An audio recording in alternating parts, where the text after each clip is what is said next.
It's your boy Young Love, I give him that time. Punch legs stand and punch it America. Banye dwala banaban. Punch legs stand and punch it America.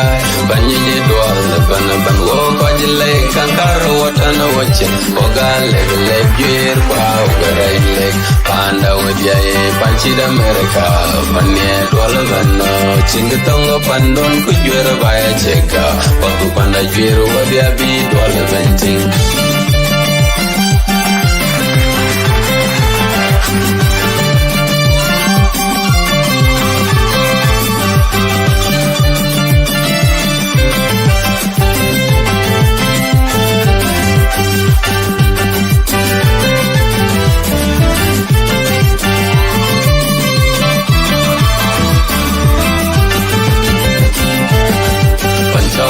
Stand up and cheat America. Banye dwala banaban. Punch leg stand up and cheat America. Banye dwala banaban. Walk on your leg, kankaro watana watchin. Oga leg gear power leg. Panda with ya punch it America.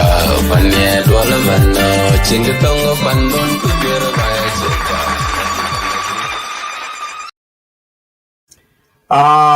Good evening, good night, good morning, good afternoon, wherever you are tuning to Lake State Media. It's my pleasure to welcome you, all of you. What I came here is regarding the election, which is happening in United States of America. Will be interesting to everybody, and Lake State Media is happy to stream live the news and what are happening on the ground to you all. So please join me, and we will be watching what is happening during the election day. And we have seen the message Donald Trump has given, and the message that Joe Biden has said also to his followers is a bit it's not good to me, because if you are still fearing and you are just accusing the other party that stealing your votes, that's not good to the followers. So please bear with me, and let's continue watching unfolding the United States of America. What is happening there is something that amazing in the history of US. Just hang on. I will be streaming live with Al Jazeera shortly to tell you exactly what is happening. Because if somebody is saying that if I lose, I will sue you. If I win, that is fine. What do you think of that thing? John Mabur, yeah, thank you so much. Welcome to Lake State Media. Termadul Majuat, happy to you. Uncle Isaac, yeah, thank you so much. In moderate. So this is what is happening, my people, back home in Africa. Why I'm streaming live all these things is just to show you what is happening in United States of America, and that's what we need to demonstrate here.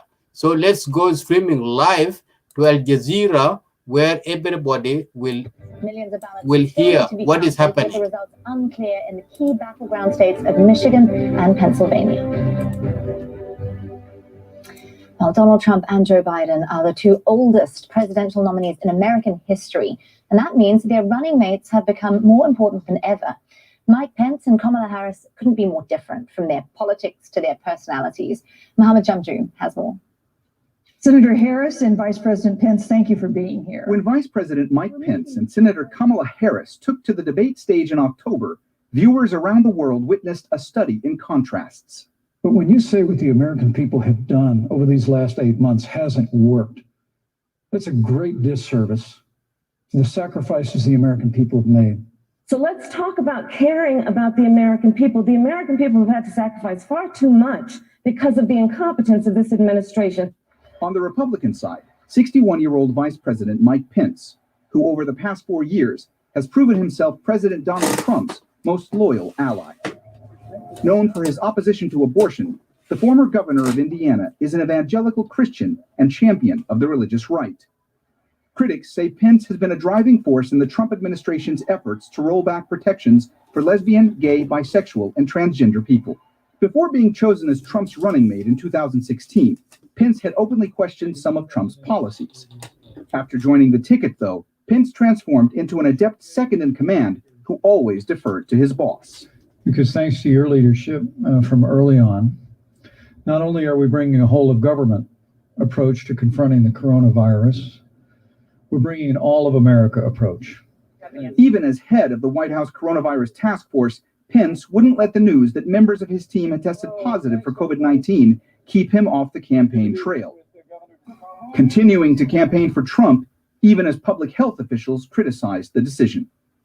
Greetings, America. On the Democratic side, 56-year-old Senator Kamala Harris. The daughter of immigrants from Jamaica and India, Harris, in 2016, became the first South Asian American and second African American woman elected to the U.S. Senate, where she represents the state of California. In 2020, as the Democratic vice presidential nominee, she became the first woman of color to be included on a major party's presidential ticket. That I am here tonight is a testament to the dedication of generations before me. Women and men who believed so fiercely in the promise of equality, liberty, and justice for all. Known as one of the toughest interrogators in Congress, Harris has repeatedly used skills honed during her tenure as a prosecutor and a former Attorney General of California while questioning Trump administration officials.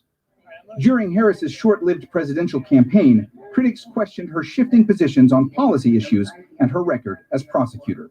But as a barrier-breaking running mate to Joe Biden, Harris, an advocate for racial and social justice, has proven popular, with supporters applauding Harris's pledge to offer a path to citizenship to millions of undocumented immigrants living in the U.S. In the final weeks of the campaign, members of Harris's team also tested positive for COVID-19. After learning the news, Harris temporarily stopped traveling. A bracing reminder that for America's 2020 vice presidential candidates, differences in politics, policy, and personality could not be more stark. Mohammed Jamjoom, Al Jazeera. Well, moving on to some other news now. And Ethiopia has begun military operations in the north of the country amid an escalation in tensions. The local government in the Tigray region has been accused of attacking federal troops, but local authorities have dismissed that, accusing the prime minister of plotting conflict. A 6-month state of emergency has now been declared by the federal. These are one of the good news for what is happening in Ethiopia, but I'm just focusing on the United States of America election because that is what whole world is focusing to listen and to know what is happening. Let me just repeat it in Dinka. Kulorat ping the America kiche ping nomban na chagoy ko kajiba na dai ang ulorat pan the America. So what is happening? Donald Trump has declared himself already as a winner, and he want to use the law that the votes which are not counted should be stopped, and it should be coming to be declared as the winner of the election. That's it. And we have millions of voters whom their votes are not yet counted. So all these things, that's what has forced me to come up in this mid of the night to share the news of what is happening with you guys in United States of America. But in Ethiopia, let we just share the news of the world. In Africa, where I came from, in South Sudan, there are some news as well that we can share as well with you. What is going on in Ethiopia? Now, with these escalating tensions between the central federal government and Tigray, there's also a threat of tensions between Eritrea and Tigray as well. That could add a further complicating dimension to this conflict. And this is all happening at the same time as a number of brewing conflicts and growing tensions between Ethiopia's central government and other regions in Ethiopia, where ethnically aligned regional parties and powers having increasingly growing dissatisfaction with the central government. Just a few days ago, in the Oromia region to the south, rights groups reported that more than 50 civilians were killed there by an armed group.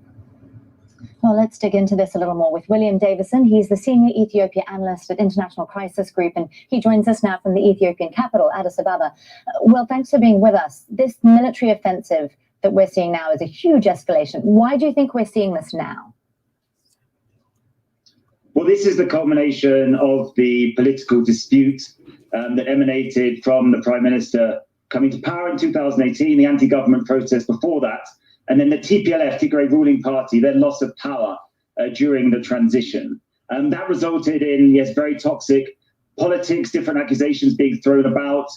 For example, the Tigray region said they were unjustly, their officials were unjustly accused of various crimes. Then there was the creation of a national party, and that put Tigray out of power at the federal level and left them just in power at the regional level. Then when we had the election delay this year due to COVID-19, the TPLF obviously opposed that. They went ahead and run their own regional election. And that meant we have this very stark constitutional dispute with the federal government and the Tigray government accusing each other of being unconstitutional.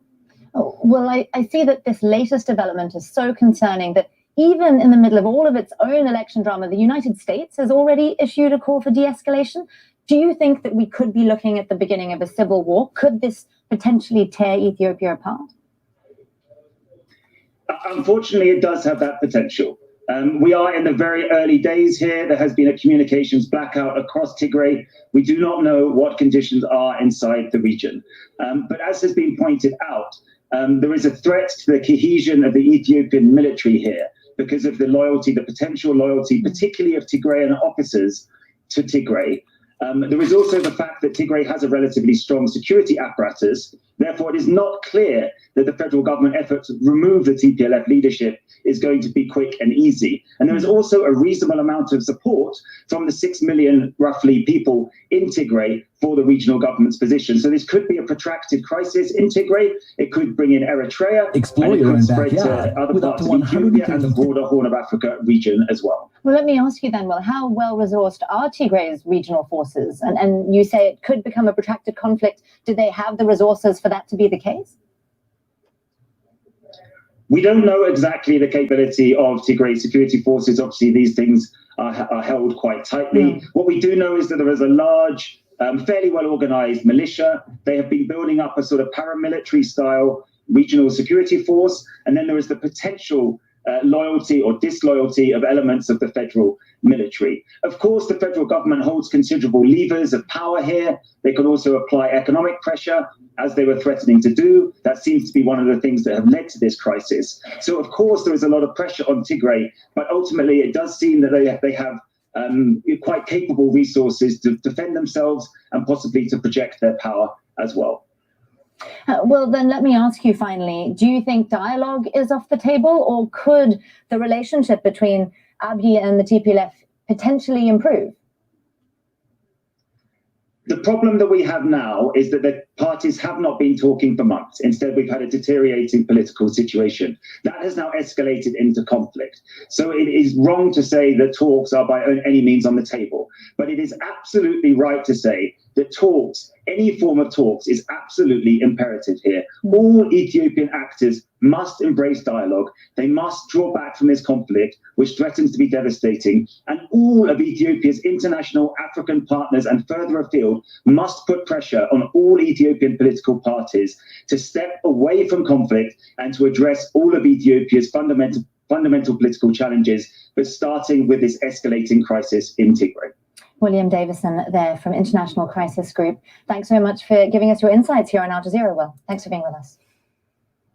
Thank you. Now, the houses of several Ivory Coast opposition leaders have been surrounded by police, and that's as more protests are expected following President Alassane Ouattara's re-election. The opposition have rejected the Electoral Commission's decision and vowed to set up their own transitional government. Now, more than 3,000 people have already fled for neighboring countries since Ouattara won a controversial third term. They fear escalating violence there. Dans un contexte que vous connaissez, On behalf of the opposition platform that is dismissing a transitional body in the face of such a serious situation, it's important to strengthen security and ensure that there are no surprises. It is within this framework that the security forces have conducted patrols, and we proceeded to disperse some small groups. Now, turning to the coronavirus pandemic, in England is set to go back into a lockdown on Thursday. Restaurants, pubs, gyms, and non-essential businesses will close for 4 weeks in a bid to try to contain a second wave of infections. The British Prime Minister, Boris Johnson, has vowed to intensify testing when the new measures expire on December 2nd. Wales, Scotland, and Northern Ireland. The reason that I'm here on live is regarding the election in United States of America, and that's what I need to share with some of you. To share it, I need to bring on board what is happening and what Donald Trump is thinking and our Joe Biden. Al Jazeera is just giving out the news, what is happening in United States and what is happening around the world. Listen to this speech. Thank you very much, please, Sid. Thank you. This is without question the latest news conference I've ever had. Thank you.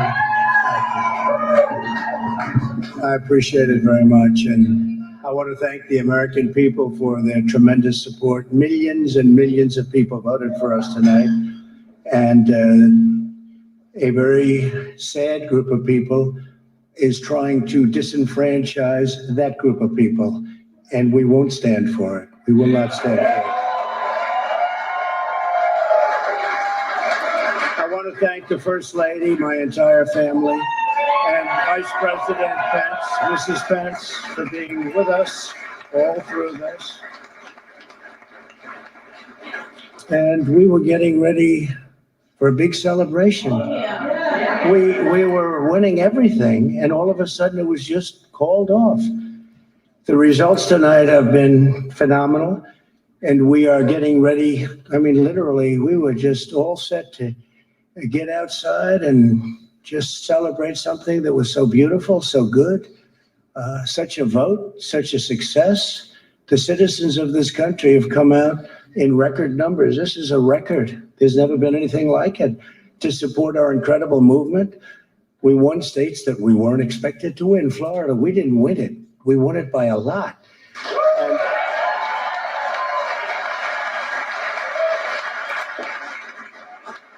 we won the great state of Ohio. We won Texas. We won Texas. We won Texas by 700,000 votes, and they don't even include it in the tabulations. It's also clear that we have won Georgia. We're up by 2.5% or 117,000 votes with only 7% left. They're never going to catch us. They can't catch us. Likewise, we've clearly won North Carolina, where we're up 1.4% or 77,000 votes with only approximately 5% left. They can't catch us. We also, I'm sure the president was probably happy with what he said last night. Maybe the folks around him. A lot of life in that. And somebody declared that it was a victory for, and maybe it will be. I mean, that's possible. But certainly there were a lot of votes out there that we could get, because we're now just coming into what they call Trump territory. I don't know what you call it, but these were friendly Trump voters. And that could be overturned. The gentleman that called it, I watched tonight. He said, well, we think it's fairly unlikely that he could catch. Well, fairly unlikely. And we don't even need it. We don't need that. That was just a state that if we would have gotten it, it would have been nice, Arizona. But there's a possibility, maybe even a good possibility. In fact, since I saw that originally, it's been changed and the numbers have substantially come down just in a small amount of votes. So we want that obviously to stay in play. But most importantly, we're winning Pennsylvania by a tremendous amount of votes.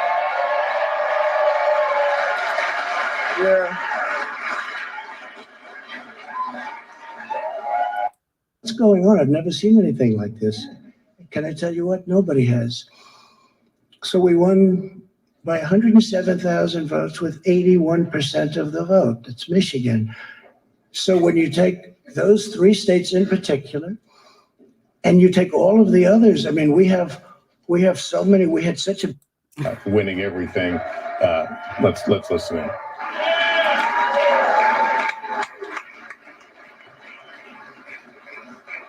Thank you, Mr. President. I want to join you in thanking more than 60 million Americans who have already cast their vote for 4 more years for President Donald Trump in the White House. Yes, that's what we are seeing here is Donald Trump is already claiming victory in United States election.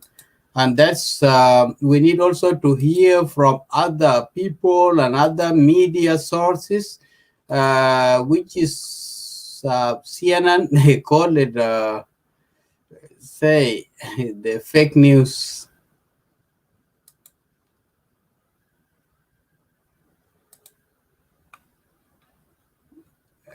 Come on, what is going on? Not so much. No, but it wasn't really surprising. It was entirely predictable. But Don, we are looking at this map, and a lot has changed in the 4 hours since the president came out, claimed he won something that he has not won yet, and neither has Joe Biden, to be clear, because we are still counting ballots. And the president also threatened legal action, even though there's nothing to challenge yet, because ballots are still being counted by the thousands, by the hundreds of thousands, and potentially even by the millions. Yet that did not stop the president from coming out around 2:30 a.m. to his party of guests who have been waiting here at the White House since around 7 p.m. And this is what he declared, declaring victory, even though the vice president said they still needed to wait and let the votes be counted. This is a fraud on the American public. This is an embarrassment to our country. We were getting ready to win this election. Frankly, we did win this election.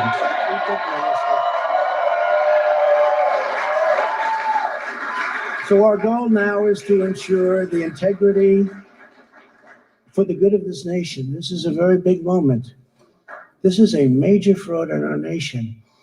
We want the law to be used in a proper manner. So we'll be going to the U.S. Supreme Court. We want all voting to stop. We don't want them to find any ballots at 4 o'clock in the morning and add them to the list, okay? It's a very sad moment. To me, this is a very sad moment, and we will win this. And as far as I'm concerned, we already have won it. Now, Don, what the president is talking about there is not what he has been saying for the last several days. He was preparing to challenge in places like Pennsylvania if they're still counting ballots in the 3 days after the election. He is challenging votes that were happening on election night that were still being counted in the hours after the election. Talking about 4 a.m., of course, we've seen now it is 6:45 a.m. and votes are still being counted. So there's nothing for the president to challenge here, to be clear. That is not how this works. You don't just decide that you're going to the Supreme Court. And the president is already being criticized for those statements by people like Chris Christie, someone who is typically an ally of his, who says now if a problem does arise with these ballots, the president has totally undercut his own credibility to be able to make that argument, because he is declaring that legitimate ballots that are being counted are fraudulent when they are not. And now we should note the Trump campaign is fundraising off this, sending emails to supporters saying, we told you this was going to happen, even though, Don, we should know what happened last night is perfectly legitimate. And we have to keep reiterating it, Caitlin. What happened and what is happening now is not unusual. For the president to say, we want all voting to stop. That's what he said. We don't want them finding ballots in the middle of the night, 4 a.m., and then counting them. That's what happens on election night. That's how this works. Exactly. That's entirely how this works. So what the president was basically saying last night is he wants them to keep counting votes in states like Arizona, where right now he's down, but stop counting them in other places like Michigan, where you saw he had a pretty good lead, and now that lead is narrowing significantly. So the president is making his argument here painfully clear, and it is going to be basically impossible for aides to defend this. And it was such a stark contrast last night to see the president saying that, and then he invited the vice president to come up and speak, and he said they should stay vigilant as the votes are still being counted. That is completely incompatible with what President Trump was saying, recklessly declaring victory when he has not won anything yet, and neither has Joe Biden. So I want to bring in Maggie Haberman of the New York Times and also of CNN. Maggie, thank you so much. My jaw dropped when I heard the President of the United States say, we should stop all voting. We want all voting to end. We don't want ballots coming in at 4 a.m., which is exactly what we're doing. Again, that's how election night works.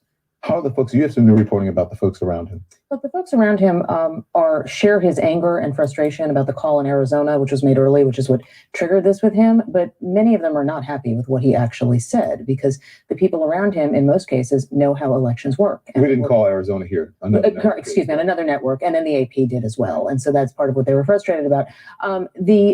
That's fine, but there are political professionals who work around the president who understand how campaigns work, how elections are fought and won, how votes are counted. And there is nothing abnormal per se in what we have seen so far. They will complain about Pennsylvania, and I think you will see an effort to have a legal fight there from the Trump team.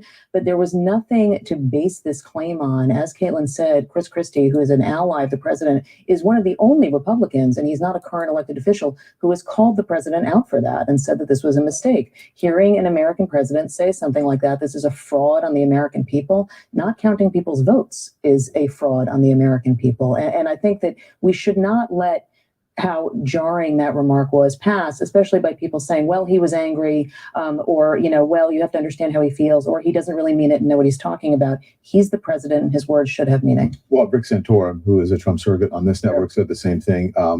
Also, Alice Stewart saying the same thing. I think many Republicans, most Republicans, sensible Republicans are saying. Not elected officials. No elected official who's a Republican has said anything. And I think that's where it's gonna matter. That's really, really telling. It's interesting because as I'm looking over my notes for the president's speech earlier, he said, I told you that we're going to do this. There's a group of people who are trying to disenfranchise another group of people. And then he said, talking about going to court. And then the very next breath, he says, we are going to court. Our lawyers are ready to go to court, to go to the Supreme Court.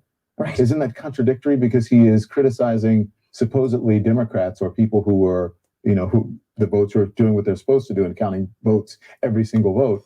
By saying they're going to go to court, and then he says he's going to go to court. Right. Well, not only did he say he's going to go to court, which in fairness, they have been saying for several days. They've been telegraphing that they were planning on legal challenges, that they were lawyering up. The president has been saying to his advisors that he expects this is going to be a big battle, and he has been forecasting this for a while.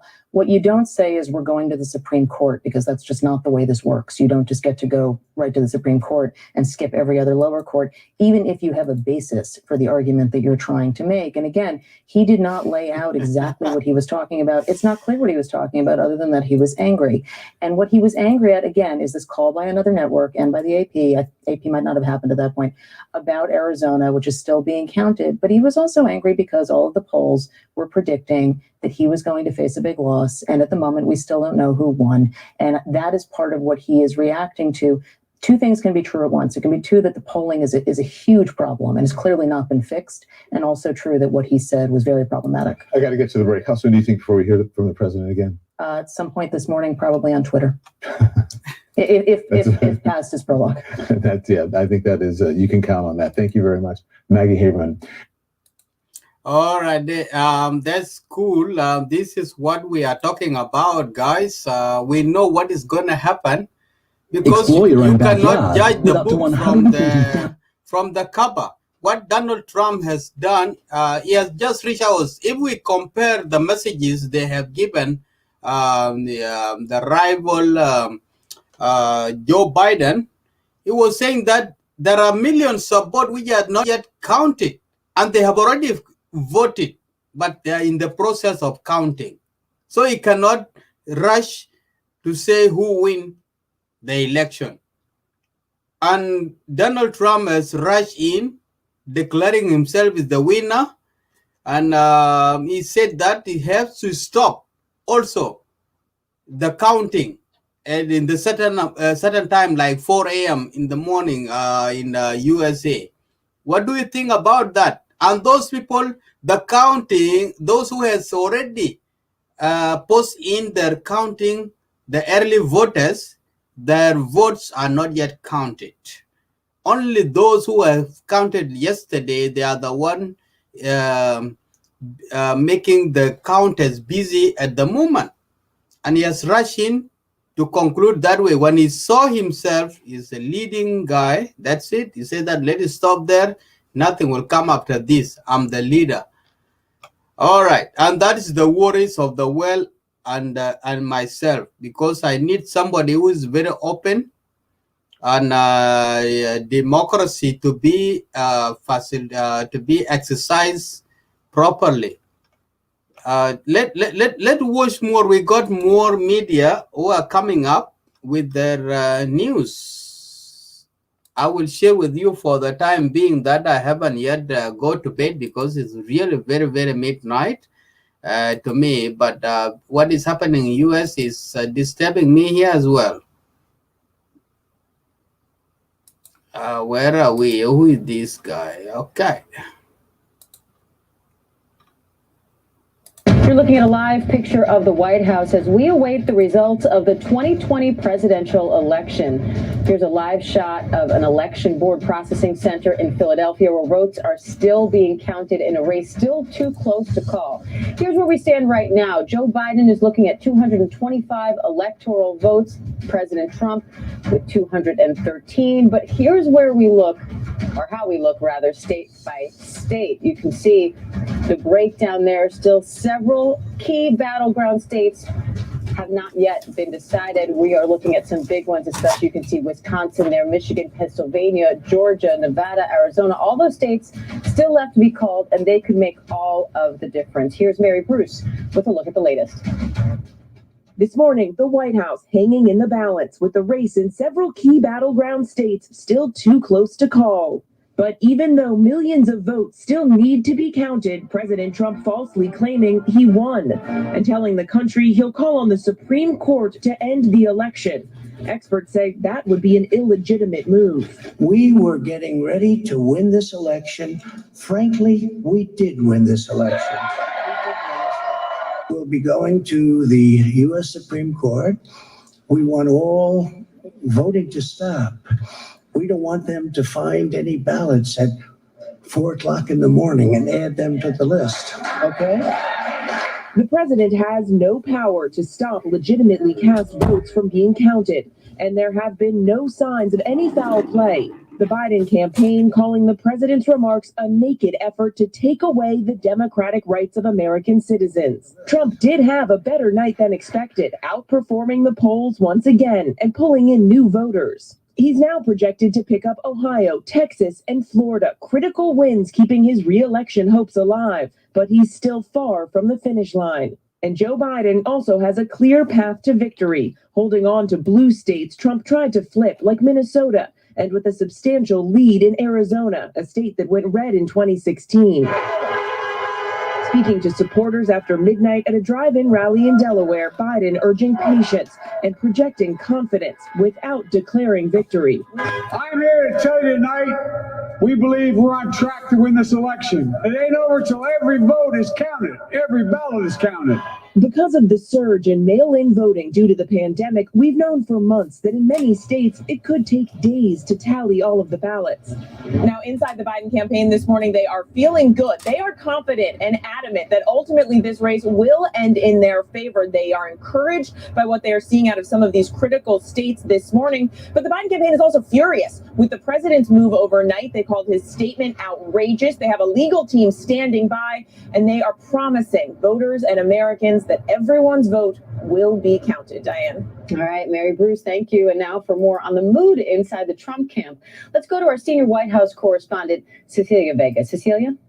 Yeah, hey, Diane, good morning to you. It was a late night here, and the reaction from inside the Trump campaign is still coming into us at this hour. So let's break it down in terms of where the vote count stands. It's a mixed bag in terms of the reaction. Privately, some sources can see the map isn't what they thought it would be at this stage of the game. Others say they're pretty happy with what they're seeing out there, though they concede, obviously, there are a lot of votes that still need to be counted. On that stunning speech that we saw at 2 o'clock this morning from President Trump, I can't say that this was a surprise. We saw this coming. He's been ramping up these conspiracy theories leading up to Election Day, saying that this vote would be stolen from him, that the election would be a fraud. He'd been talking more and more about this conspiracy to sources close to in his inner circle behind the scenes. And the strategy, Diane, right now is crystal clear. The president is going to use these next few days as these counts are underway to spread this conspiracy theory and this falsehood. We know that his lawyers have been talking about the possibility and preparing for the possibility of legal action. That is still under consideration, though this morning it's pretty unclear exactly what that would look like, given that these votes are still being counted. But these wild claims of fraud, Diane, they stunned even people who were close to the president. This is not what they saw coming. It came as a surprise, and they really feel like this bungled his message. One source, Diane, was telling us that this is the worst case scenario in terms of the message that the president could have been spreading last night, Diane. All right. Our thanks to Cecilia Vega for that and for more on where things stand right now. Let's go to Devin Dwyer in Delaware. Devin, what's the latest on Michigan and Wisconsin? Two big ones that we're watching. Those are two big ones, Diane. Good morning. Those states are the ones the Biden campaign at this hour is zeroing in on. In fact, the top campaign official just told us they see the race moving to a conclusion in our favor. So they're optimistic right now. Let's take a look at what's coming in Michigan. The vote is being updated at this hour, and officials say they expect to have final results today. They are wrapping up the counting of mail ballots. You see it on the screen there. 87% of the vote is in right now. It's 47-47. Donald Trump has a slight lead in Michigan, 26,000 votes, but we do expect with that mail vote to come in, that lead could dwindle a little bit. Let's take a look at Wisconsin as well, Diane. There, much more of the vote is in at this hour. 97% of it has been tabulated so far. Again, razor thin margin there. Joe Biden holding a slight lead in Wisconsin. Remember, Wisconsin was one of those states where the mail ballots had to be received by Election Day yesterday. So they have all the votes in their hands right now, and they expect to finalize those results today as well. So we could get some more clarity here around midday in Michigan and in Wisconsin. I want to take a quick dive with you, Diane, into what we know about who voted. Why are we seeing the results that we're seeing so far? 16, so we didn't see, and the Biden team had hoped for a big bump in younger voters, and there's been some speculation this morning, Diane, that perhaps because so many college students are at home this year, studying at home remotely because of the pandemic, that they weren't able to sort of build up that energy on college campuses. So that's something to watch. And I want to take a real quick look, Diane, at the suburbs. I spent a lot of time reporting there in the lead up to this campaign. Big picture, Joe Biden won the suburbs in this election by 3 points over Donald Trump. That was a big change, but take a look at the division by gender in the suburbs here, starting with suburban men.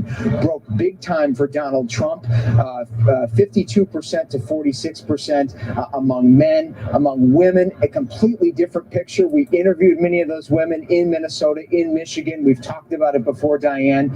Totally different picture there. Suburban women breaking for Joe Biden in this campaign. A fascinating dynamic, perhaps, that could seal the fate of this election. And I've got to tell you, the most surprising finding in all of these exit poll results are that impressions of Donald Trump have improved dramatically over the past 4 years. In fact, even though he remains underwater in both his approval rating, which you see here on the screen, 47% approve of him, that is below the 50% mark.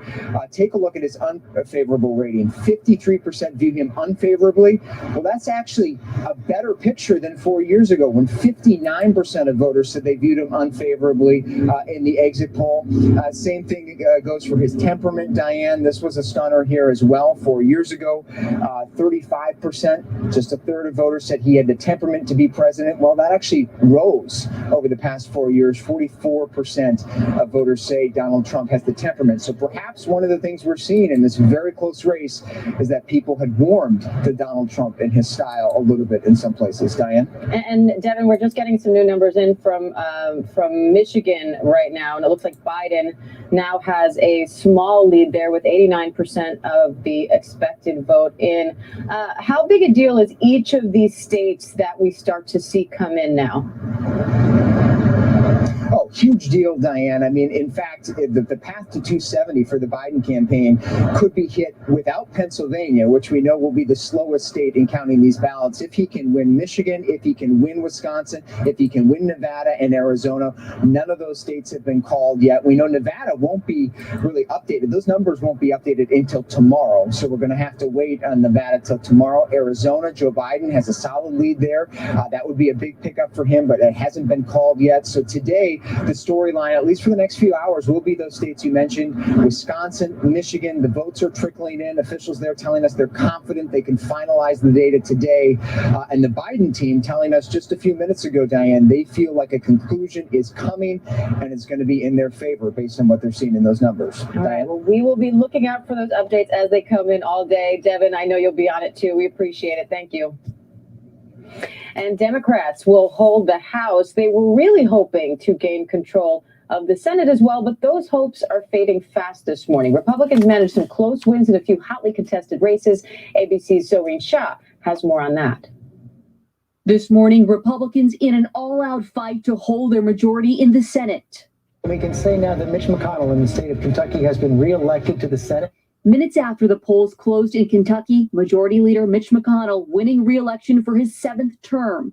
Our nation will need Kentucky values and Kentucky ideas to defeat this virus and regain our footing. My opponent ran a spirited race. She stood up for her views and won a lot of votes.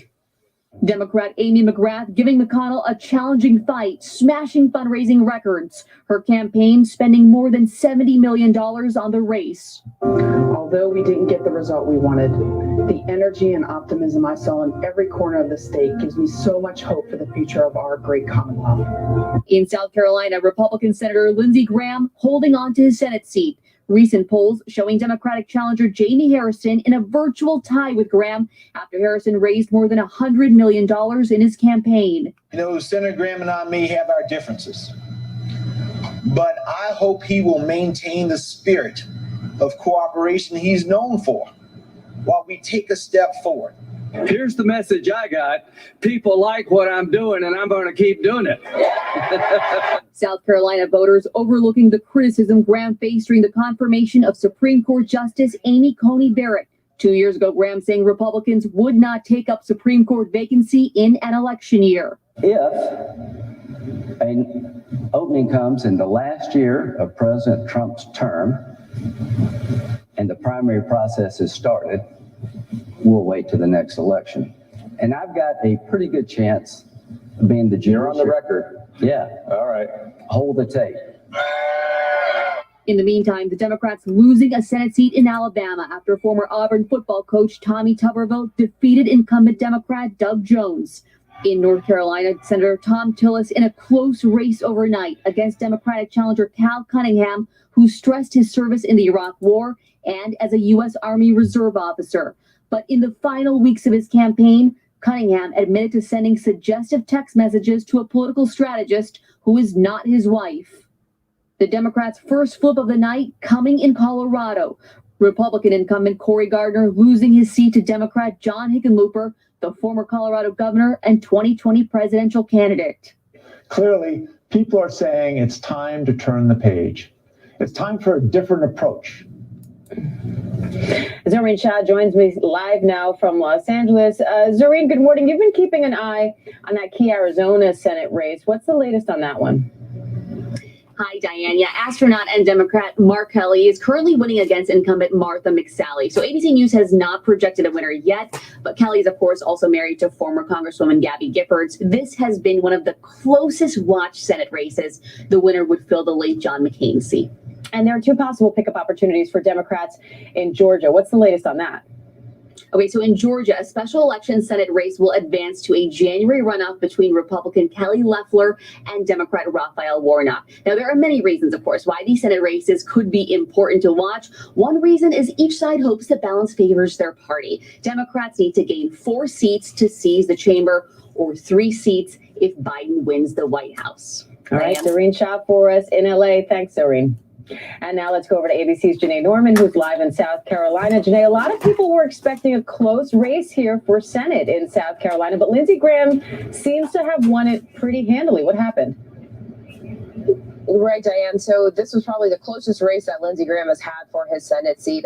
In past years, he has won by double digits. This one was expected to be a lot closer, and money poured into the state of South Carolina for this race. Jamie Harrison shattered fundraising records in his attempts to unseat Lindsey Graham. But as the GOP chairman told me, people have to buy what you're selling. And Jamie Harrison was banking on a surge of Black voters, growing diversity in the state of South Carolina, and hoping to get independents as well as Republicans who may have been turned off from Lindsey Graham to help send him to Washington. But the state GOP chair told me that in South Carolina, it is about conservative views, conservative ideals. And he remained optimistic that in South Carolina, Republicans and conservatives would go for Lindsey Graham. And that certainly appears to be the case, Diane. And Janae, I know you were up all night watching all of these results coming in from South Carolina. What else stood out to you from what happened this election?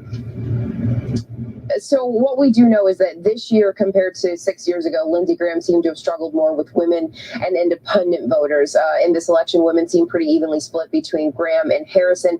Independent voters seem to lean towards Harrison. And it is important to note that President Trump easily won South Carolina. We expected that. He won 6 years ago. And so it seems that Lindsey Graham, cozying up to the president, he is one of the president's staunchest allies in Washington, that support seems to have helped him here in his home state also. Diane. All right. Janae Newman for us in South Carolina. Thanks, Janae. And when we come back, we're going to talk with our virtual roundtable about the battleground states in this race for the White House. Plus, we'll go live to Florida to see how Donald Trump made a big win there. Stay with us.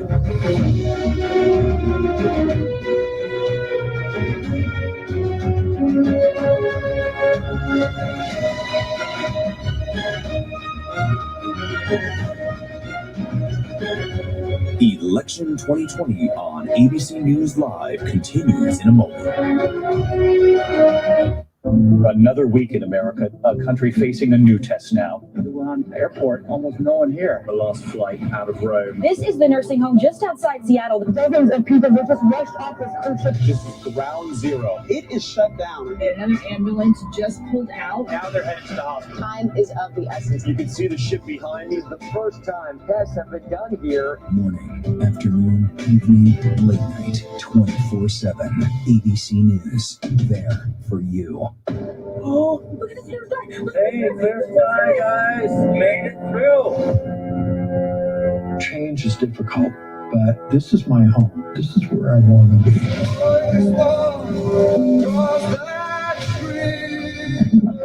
I'm not going to bail on it.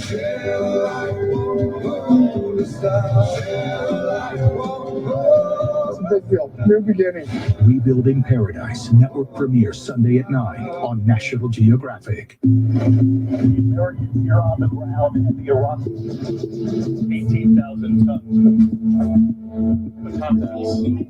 Ismail? David. Ground zero from Hurricane Michael. You can see just home after home. David, take pictures. This was your view. My favorite view. Thank you very much.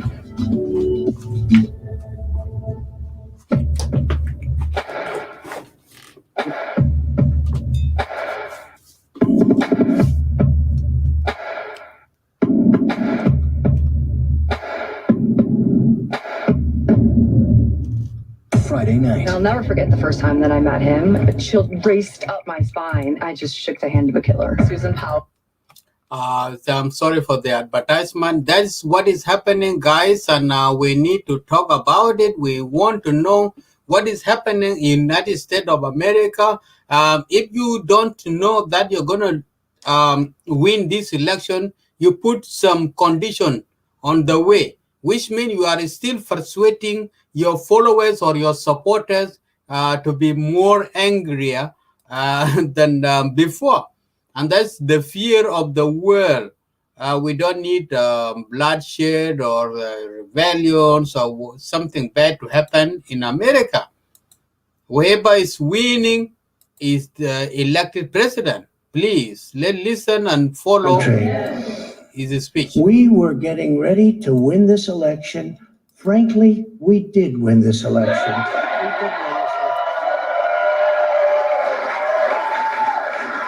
So our goal now is to ensure the integrity for the good of this nation. This is a very big moment. This is a major fraud in our nation. We want the law to be used in a proper manner. So we'll be going to the U.S. Supreme Court. We want all voting to stop. We don't want them to find any ballots at 4 o'clock in the morning and add them to the list, okay? It's a very sad moment. To me, this is a very sad moment, and we will win this. And we, as far as I'm concerned, we already have won it. So I just want to thank you, and I want to thank all of our support. I want to thank all of the people that worked with us, and Mr. Vice President, say a few words, please.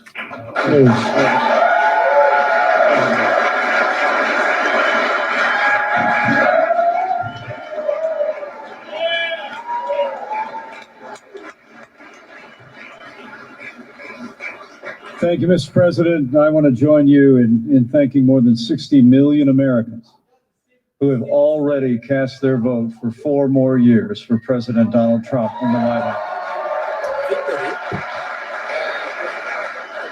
And while the votes continue to be counted, we're going to remain vigilant, as the President said. The right to vote has been at the center of our democracy since the founding of this nation, and we're going to protect the integrity of the vote.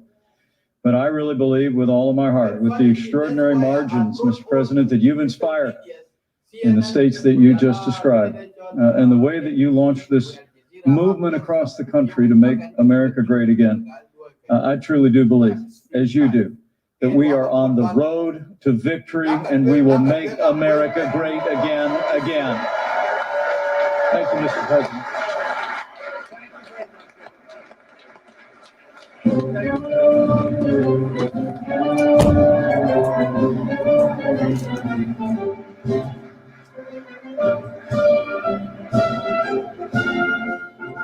All right, President Trump, as we anticipated, falsely and prematurely declaring victory, saying that he won. He did not win. He has not won. The president falsely depicting the counting of votes as a fraud and an embarrassment. That is not what is going on. What is going on is the normal democratic process. Almost everything President Trump said in his declaration of victory was not true. It is true that he is ahead in the polls right now in Georgia and North Carolina. Whether or not Biden will ever catch up is a matter for Georgia and North Carolina and their election officials to decide. It is not true that he is winning Pennsylvania or winning Michigan or winning Wisconsin. They are still counting votes. They have literally millions of vote by mail ballots that those 3 states are counting. It may well be that President Trump ends up winning this election. That might be once the ballots are counted. But what President Trump just said was undemocratic and false and premature. It is not accurate to say that he won. We do not know who won this election. And I have to say, Dana, it's not a surprise, but still, years into this presidency, I find it shockingly disappointing that he still would continue to erode faith that the American people have in institutions. What is going on right now is a clean and fair election, and there is no evidence to the contrary. I know we expected him to say something like that, but hearing the President of the United States in the middle of an election, where they're counting votes all over the country, to say what he said from the White House is just not something that I don't think any of us really expected to see and hear in our lifetime. That is not what democratically elected presidents or candidates for the presidency say. That's what authoritarians say. And when he said that that people are going to be disenfranchised, the only person right now at this stage of the game who is trying to disenfranchise voters is Donald Trump, because he is saying the voters whose votes have not yet been counted in the states that he doesn't want them to be counted in don't count. Yeah, I mean, I think we should really underline what he's saying. He kept saying, I want the voting to stop. That's not what he's saying. He's really saying he doesn't want the votes that have already been cast to be counted. There is no justification for it. It's shocking, and it's really beyond the pale. I mean, he called it a fraud to count ballots in the United States of America. It's undemocratic. It's completely ridiculous. But I mean, notice that Vice President Mike Pence came up just a few minutes afterward and tried to paper over what the president had just said, which is that he does not want the votes that are still outstanding in states that he had not won to be counted.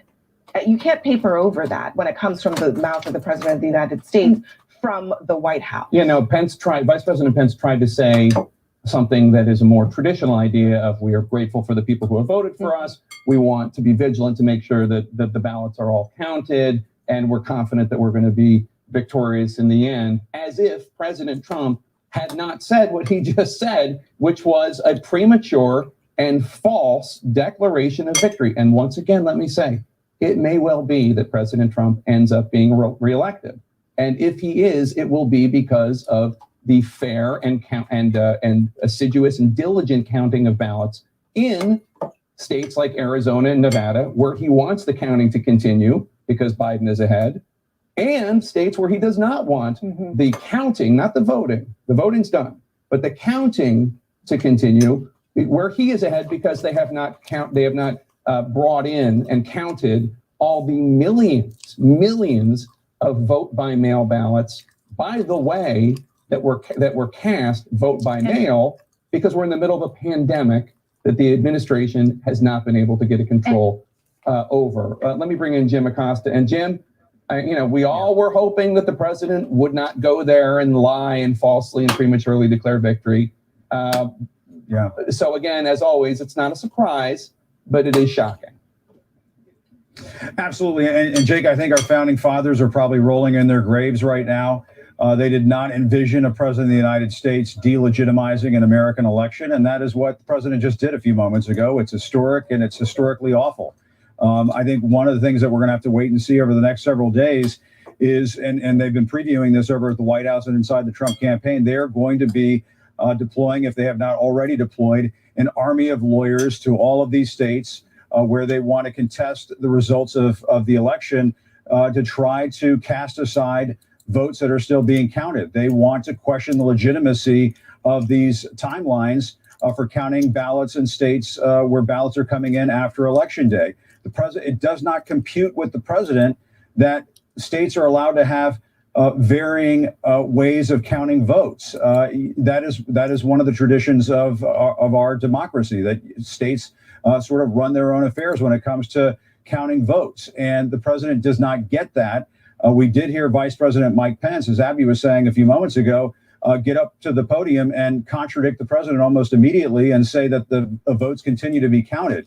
So there was at least an ounce of decency in that room when Vice President Pence came up there. He's obviously not going to tell the president to his face that he's wrong, but if you read between the lines, he was essentially allowing for the fact that votes are going to continue to be counted, Jake. All right, Jim Acosta, thanks so much. Let's bring in a Republican election lawyer and CNN contributor, Benjamin Ginsberg. He's on the phone with us. Ben, first of all, before we get to the morality of what the president did, I just want, if you could walk us through, the president said he's going to go to the Supreme Court to try to stop the ballots from being counted. I'm not exactly sure what the strategy is. Is there a way for him to go to the Supreme Court and ask them to stop the counting of valid legal ballots from valid legal voters? No, there's really not, Jake. There's no natural path to that. There are procedures for, as the vice president said, continuing to count the votes. And you can certainly contest under each state's law the process of the way the election took place. And ultimately, you can try and get an appeal before the Supreme Court.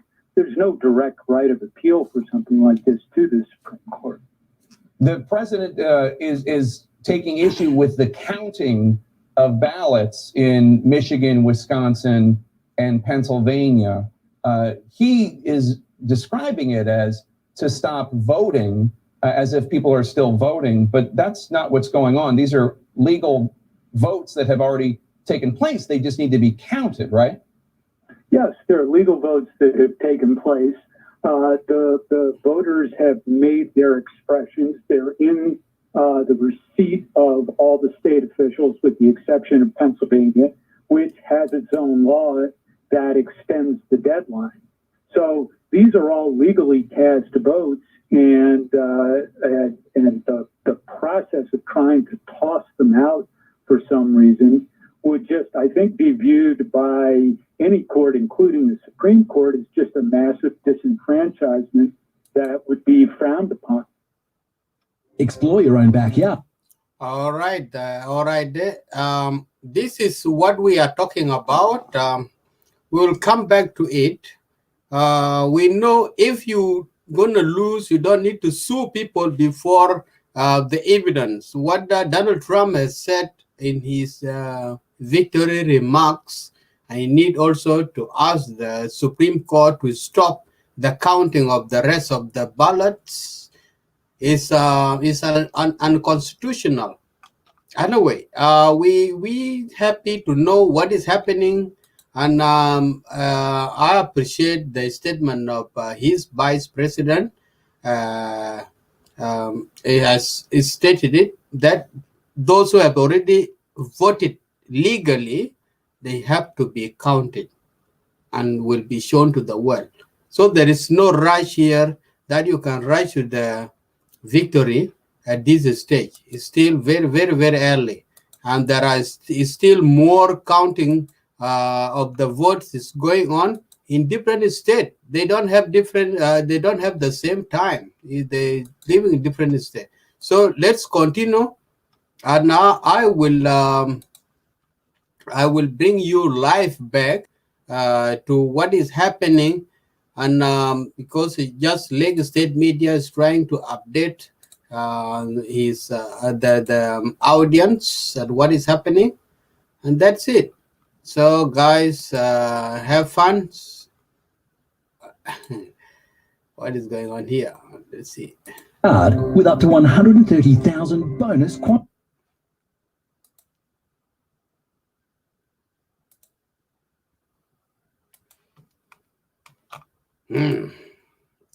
Things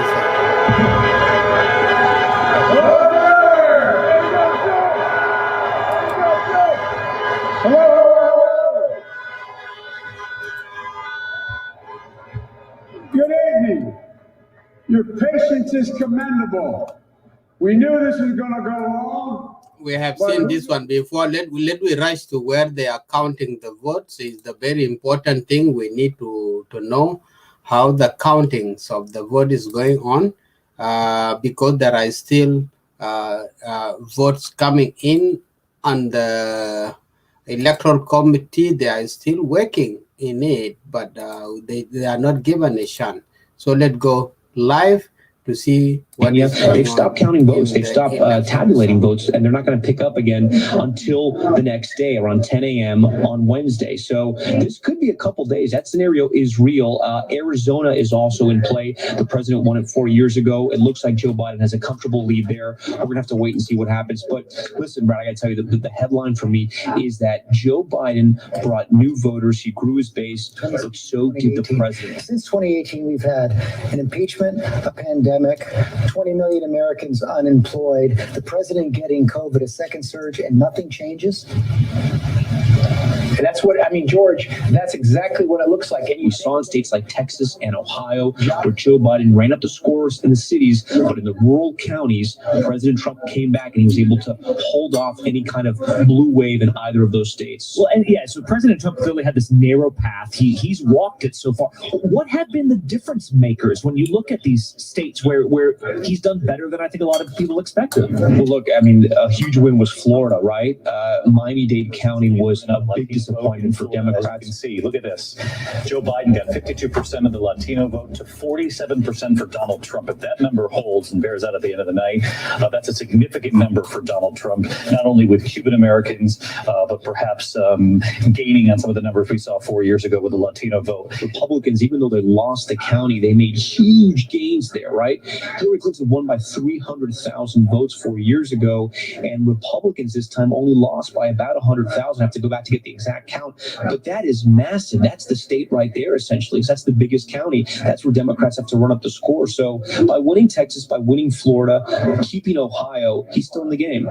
Yeah, break that down for me in terms of states. So if our listeners have their maps in front of them right now, what are the paths to victory for each candidate? So, depending on where we are right now, as you look at your map, I mean, it could be North Carolina, Pennsylvania, Wisconsin for the president, if he can hold those. If Joe Biden wins Nevada, Arizona, and one of the 3 blue wall states, along with Georgia, North Carolina, I mean, he's gonna be the next president of the United States. The problem is there's just so much we don't know. Right, that Arizona plus Nebraska means you can sacrifice Pennsylvania and still have a path to 270.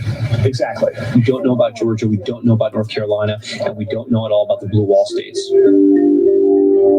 Yeah, I think both sides have had competing narratives. I think the only thing we know at this point is if you thought Joe Biden was going to blow Donald Trump out of the water, that did not happen. But there are still scenarios here where Donald Trump wins. There's still scenarios where Joe Biden wins by quite a lot. So, I mean, we'll see what happens.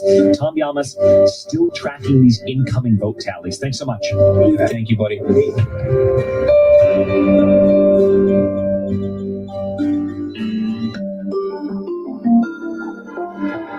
Good evening.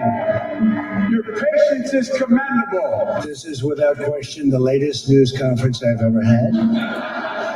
And usually on election night, you'd hear one candidate give their victory speech, one candidate concedes. Instead, what we had last night was one man describing the race most of us are watching, and another describing an alternate reality. This sets the tone for everything we are about to see over the next couple days. So let's talk to the reporters who cover each of these candidates day in, day out. ABC's chief White House correspondent Jonathan Karl is in New York on that same set as Tom Llamas. ABC's Mary Bruce is with the Biden campaign in Wilmington, Delaware. Mary, let's start with you because Joe Biden actually came by for a really quick speech. What did he say and why did he say it? He came out shortly after midnight, essentially to set the narrative. We knew this was going to go long, but who knew we're going to go into maybe tomorrow morning, maybe even longer. But look, we feel good about where we are. We really do. He notably stopped short of declaring victory, but he urged Americans to be patient. That is certainly the word of the night. And he said, look, it isn't over until every single ballot is counted. It's not my place or Donald Trump's place to declare who's won this election. That's the decision of the American people. But I'm optimistic about this outcome. And he pointed to why he's feeling optimistic, mentioning states like Georgia, Wisconsin, Michigan. He said they're going to win in Pennsylvania. I talked to the folks in Philly, Allegheny County, Scranton, and they're really encouraged by the turnout and what they see. And then, in a typical Biden fashion, quoted his grandfather and urged everyone to keep the faith. Keep the faith, guys. We're going to win this. Thank you, thank you, thank you. You said he was trying to set the narrative. How? Like, what was he trying to, I guess, counter program? I can give you a name. He's guarding against President Trump. He's trying to come out and set the narrative of the night and say, before things got too far down the road, to say, look, they still think they have a path to victory here, that they are feeling good, to not let the president essentially come out and do it first. Obama made a smart move right there. Real smart. Because now he's kind of put out there, he's put the first kind of design, the architecture, and the kind of the molding has been cast. And I think waiting and not waiting for the president to move was a smart move. And also to give people some sense that this is going to take a while. And of course, the second Joe Biden finished talking, well, the tweets started lighting up from the president. After Joe Biden went out and spoke, Donald Trump put out a tweet where he said the Democrats are trying to steal the election. Apparently it was taken down, but now it's been put back up. Right. And so literally as Biden is speaking, the president starts tweeting. He gives this political speech at the White House. We got Jonathan Karl from the set of election night coverage as you guys are transferring between that and Good Morning America. John Karl, can you walk me through this? Well, it really just, I don't even have the words to describe it. An extraordinary speech by the president. So we'll be going to the U.S. Supreme Court. We want all voting to stop. We don't want them to find any ballots at 4 o'clock in the morning and add them to the list. Okay? It's a very sad It's a very sad moment. To me, this is a very sad moment. Joe Biden had declared that he was confident that he was going to win as the votes were counted. The president went in a different direction and basically declared that he had won. We were getting ready to win this election. Frankly, we did win this election. That there was an effort to disenfranchise his supporters. A very sad group of people is trying to disenfranchise that group of people, and we won't stand for it. We will not stand for it. Really quite a statement, given that what is actually going on is votes are being counted. Nobody is getting disenfranchised. I mean, their votes are getting counted. What I don't get about that, John, was as he was speaking, he was saying, we're behind in Arizona, we're catching up. So it's like he wanted those votes to be counted, but not the ones in other states. Well, he noted that he was behind in Arizona, but there were still a lot of votes to go in, and he said that he predicted he was going to win there, but he noted that he was ahead in places like Pennsylvania and Georgia. And we're coming into good Pennsylvania areas where they happen to like your president. I mean, it's... And that the voting he was saying there needed to stop. I mean, really, it made no sense. It makes no sense as a legal argument. I don't know exactly what he's talking about because they already tried to stop certain votes, for example, in Pennsylvania from counting that are coming in. They're not going to have any success in stopping the vote counting right now. He said that he was going to have the Supreme Court do this. I don't see any basis in any law that would have the Supreme Court stop people from counting votes. I mean, it doesn't make any sense, but it's what he said, and it's what he said right there at the White House. Where did these campaigns succeed last night, and where did they fall short? Just based on what we know so far, are there takeaways for how each campaign did when it's all said and done? Well, the Biden team clearly thinks that they have succeeded in the early vote. It is why, even though right now, as we are talking in the wee early morning hours, we don't have a good sense of these states, the Biden team feels very confident, especially in the upper Midwest, where they say the early vote, once it gets counted, they feel very confident that that will be going towards Joe Biden. So I'm optimistic. When there's record turnout, often that means Democrats win. And I'm hopeful that Joe still has several paths to 270 and towards being our next president. I'm sure they are surprised at how much this map looks like 2016. We need to make sure every vote is counted before we ultimately reach a decision about this election. President Trump definitely had a strong showing. And I think in the early hours of the night, when that became clear, there was a definite shift in tone from the Biden campaign. A lot of those sources sort of, went dark on us for a little bit. A lot of that confidence and optimism started to grow a little weary. Your Florida surrogate stopped calling you? Yeah, well, yes, surprisingly. But look, they do still think they are going to win this. They are adamant about that. But I think Donald Trump's showing was stronger than they imagined. Thank you so much for watching. Kur Mawien, I just need to say something to you, my brother. What we're doing, we are not supporting either parties.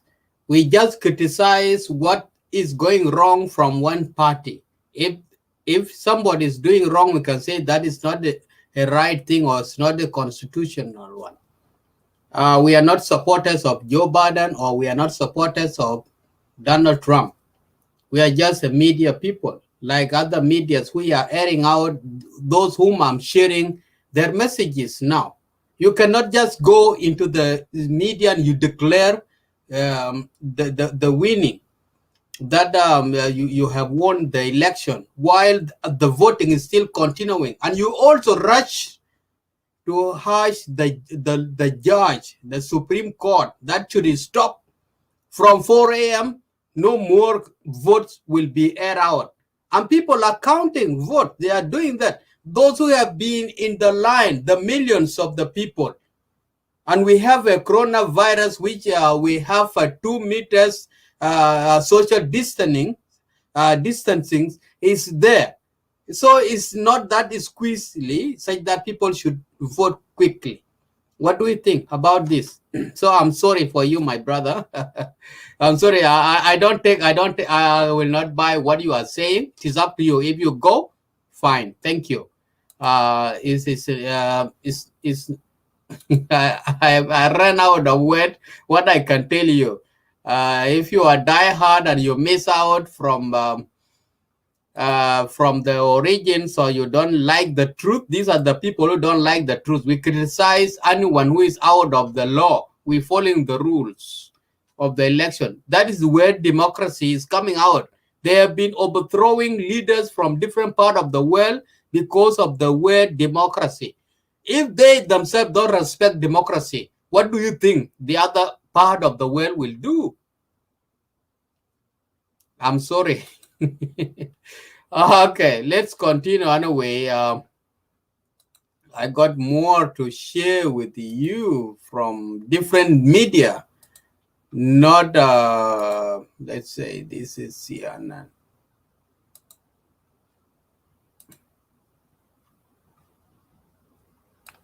We do not have a winner yet in this presidential race, but it's a damn good thing we didn't stop counting, because things have changed that benefit this president and that will not benefit this president. All right. Despite Trump claiming premature victory, which he promised he wouldn't do, we have continued to count because that's what the democracy demands. The vote is taking shape. The most important part of the picture is still the numbers that we don't see. Here is the electoral map, 224 to 213. It's all about the white spaces. Maine, Alaska, not so much. But Nevada and Arizona, of course, and then the other ones on the board will make all the difference. Now, Phil Mattingly, the Secretary of State, helped us out in Nevada. We're not going to hear more from him, but he did say a key phrase. They are mostly focused on mail-in ballots remaining, and they have the window until the 10th that they come in, as long as they were postmarked by the election date. And again, that's not something new. It's not something they did on the fly. It's what they planned for in advance there. This is part of the custom of this state. So what does that mean, mail-in remaining? Well, the story of this entire night, and part of what we've been waiting for, frankly, the story of the entire election. Take a look at Ohio early in the night yesterday, or some of the other North Carolina early in the night, which started out very blue and then slowly drifted away. It was when they counted, right? It was when they counted. So if you were reporting mail-in ballots first, likely it skewed heavily Democratic. And Democrats got very excited. They thought Ohio was in play. Ohio ended up not being in play at all. Now we're seeing the reverse of that in a couple of states that I'll get to in a minute. But why it matters for Nevada is this is close. And this is far closer than Democrats wanted it to be. It's far closer than it has been over the course of the last couple of cycles. However, mail has skewed heavily Democratic. The outstanding vote right now, while they can't quantify it down to the vote, is mail. It's mail, and it's largely probably going to come from Clark County. Clark County, as you noted, 72% of the state right here. This is the Democratic firewall. Democrats usually want this up about 10, 11%. Right now, it's not. It's not. But if mail comes in and mail comes in heavily Democratic, they feel like it should be okay. We will have to wait and see, though. The Trump campaign made clear they thought Nevada was in play. They were right. They were right. They were right. It is closer than Democrats wanted it to be. It is closer than any Democrat is comfortable with right now. But we'll have to wait and see how that comes in. As you noted, we're not going to get any new information about Nevada until the 5th. So I have to wait and see on that. That brings me down to Arizona. Arizona right now, Joe Biden, 130,000 vote lead. This would be a big flip for the Biden campaign, so long as they hold on to Nevada. But this would be a big flip for the Biden campaign. And right now they feel comfortable with the numbers precisely for the reason you were laying out. Maricopa County, 60% of the population here, obviously a county that has shifted heavily towards Democrats, suburbs, demographic shifts as well, education level. And right now, Joe Biden with a pretty sizable lead in this county. And we know Maricopa right now, for the most part, is done counting with the exception of mail-in ballots. That should be a positive sign for Democrats as well. However, only 86% reporting. As you noted, the Trump campaign, Martha McSally, the Republican Senate candidate, making clear they want people to keep counting. They want to see how this goes. They want to see how this moves around over the course of the results coming in. But for now, Joe Biden with a pretty substantial lead to flip a state. So where do we go from there? Let's go to Georgia. You mentioned Georgia. Georgia, at various points of the night yesterday, seemed like it was pretty heavily headed towards Donald Trump's category. Right now, it's up in the air. 92% reporting Donald Trump with 102,000 votes. And the reason why is right here. The reason why is the same reason Democrats thought perhaps this was the year that Georgia would head their way. Specifically, Fulton County, largest county in the state, 10% of the population has been stuck at 80% reporting for the better part of the last 8 or 9 hours, if I'm correct. Right now, look at that margin. But no reports of irregularities. None whatsoever. No reports of a problem, Yeah, nothing let's- about a broken pipe, nothing about we can't find the votes. I mean, that's an important distinction. I believe there was actually a broken pipe.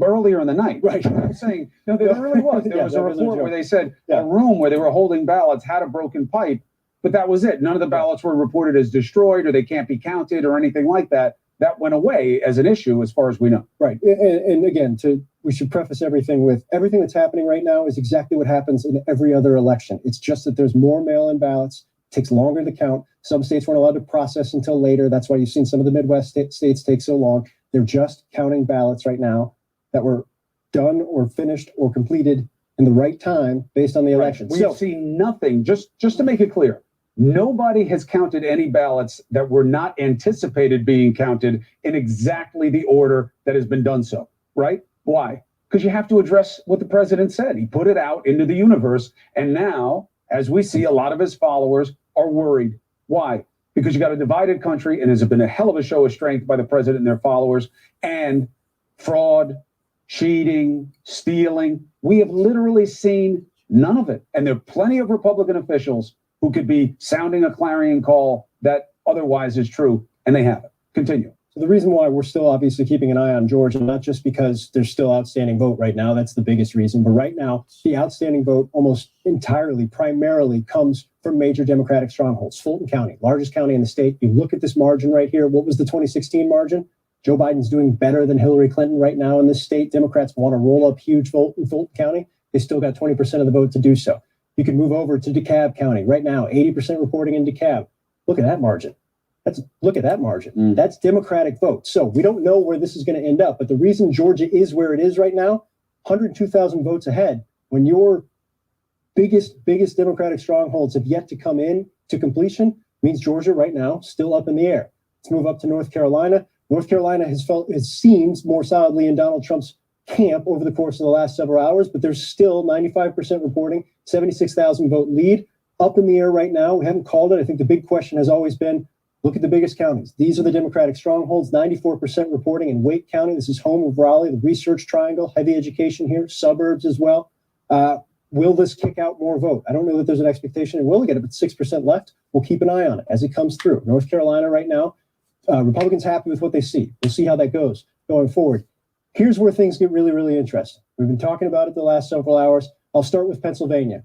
Pennsylvania, right now, Donald Trump with a 618,000 vote lead. That's dropped a little bit over the course of the last 20 or 30 minutes. Why is that up in the air when you look at 618,000 votes? Well, I'll tell you, 700 or 75% reporting right now, and it's what's not reporting that is the biggest outstanding issue. Right in here, these are Democratic counties traditionally. These are Democratic strongholds traditionally. Even those two red counties right there, Bucks can go back and forth a little bit. We'll see how that goes. But Philadelphia, only 56% reporting right now. Look at the margin. Look at what's happening. Look what happened in 2016. Look at the top line vote. 584,000 votes right now. 350,000. In a record-setting election year, there's a lot more vote to come in. Lot more vote to come in. 15% has come in overnight, and it hasn't changed the state of play that much. Well, I'll get to the bigger picture in a second. But it's the reason why people are still looking at Pennsylvania, even though Donald Trump is ahead by 620 some odd thousand votes, is because these main strongholds haven't come in. You do Philadelphia, you do the collar counties, you do Pittsburgh and Allegheny as well, all of those with major outstanding vote. However, Donald Trump has hit margins in the western part of the state exactly like they wanted to. Donald Trump has turned out the voters that people said he couldn't do again back in 2016. Donald Trump is currently up by nearly 620,000 votes in Pennsylvania. 75% reporting. We'll see how that comes in over the rest of the night. Let's move over to Michigan. Another crucial former blue wall state. Donald Trump won by 10,000 votes back in 2016. Now under 200,000 votes in the lead. 80% reporting. You look at this, the state he won by 10,000 votes. You say he's winning by 200,000 votes. That's what he 200,000 said, votes. by the way. That was a big part of his speech. That why aren't they giving me Michigan? So answer the question. We'll explain with more clarity when we get to Wisconsin why there's shifts that are happening. But when it comes to Detroit, you start right here. Wayne County, largest county in the state, 18% of the population, 48% reporting. 52% of this vote is still outstanding. And you look at the top line numbers right now, 58.6% to 39%. but it's So it's 200. 450,000 votes. So you got another half of that. So you have like 225,000 votes or so. Roughly, and give or take. We'll see how turnout comes in. But again, if you want to top line it, look at Hillary Clinton back in 2016, 519,000 votes. That was considered a bad turnout year. Joe Biden well beneath that right now. And what that says is it's not a bad turnout year so much as it is. There's a lot of votes come in. You can even come up here. 85% reporting in Oakland County. You look at the margins here. You look at the margins here. Suburbs moving out. A big part of what Democrats did in 2018. And they do it again tonight, today, whatever day it is. Move over into Macomb County. Wednesday. Great county. It's Wednesday, and we're going to be doing this all day long because they haven't given us any indication about when they're giving us numbers. We have not gotten that. Macomb County, you look at the margin here. I don't think most Republicans would say that that's a realistic margin, but we'll wait and see. I think the biggest issue right now in Michigan, in Wisconsin, in Pennsylvania, the biggest variable we still don't have answers to, we've started to get some of them in Wisconsin, I'll get to that in a second, is we know where outstanding vote is. We know the composition of the counties traditionally. We don't know the composition of the outstanding vote in terms of if it's mail, and a lot of it is mail right now because these are states that were counting mail last, counting those votes last. How heavily Democratic does it lean? All right. We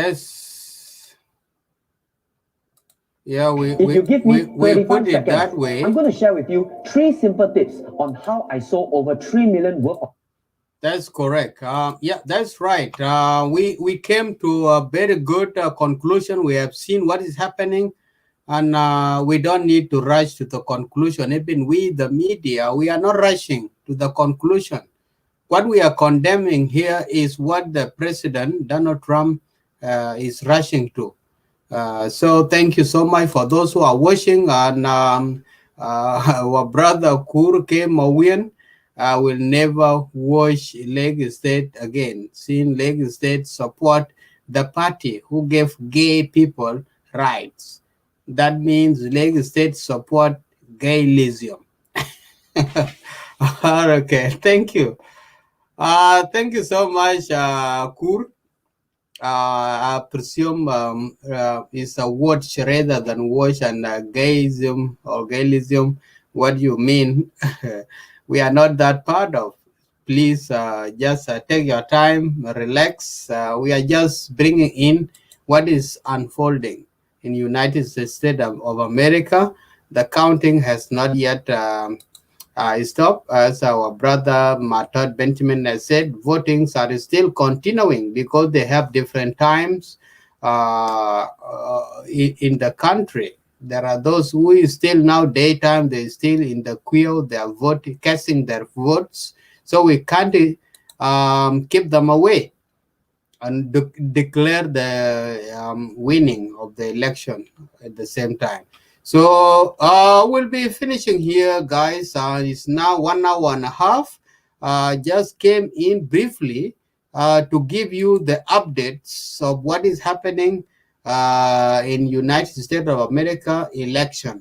And some of my colleagues who are living in West, let's say in the United States of America or in North America, they may pick up from here. If there are an incoming news or breaking news, they can tune in. So tune in, please. At any time, our viewers, Lake State Media will bring you the full coverage of United States of America election right here, anytime from now. And thank you for being with me, and God bless you. It's your boy Young Love, Ajib Entertainment. Pancho Lake State, Panchi America, Banyi Banaban, Pancho Lake State, Panchi America, Banyi Banaban, Wokaji Lake, Kankara, Watana Watchin, Oga Lake, Gear, Power Lake, Panda with Yay, Panchi America, Banya Dwalabano, Chingatongo Pandon, Kujura Vaya Cheka, Paku Panda Jiru, Wadiabi, Dwalabanting.